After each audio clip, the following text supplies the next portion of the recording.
মাল আসে আর আগে সব আগে কারেন্ট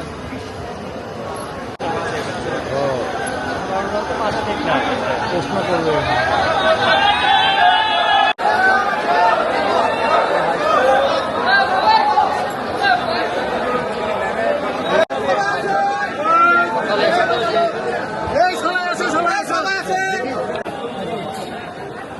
এই দোকানটা দীর্ঘদিন সে করে। এর উপরে যে বোর্ডিং আছে, এই বোর্ডিংয়ের রাস্তাটা এটা, আর এইখানে একটা গার্ড সারাদিনই বসে থাকে।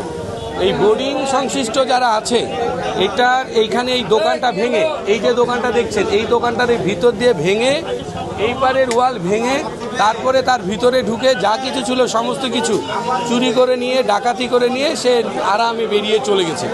তো এর যে এত বড় ক্ষতি হলো, এর গোটা জীবনই ধ্বংস হয়ে গেল। সন্তান, পরিবার, তার অর্থনৈতিক দুর্বলতা, মানে কিছুই নাই, একটা নাকফুল পর্যন্ত রাখে নাই।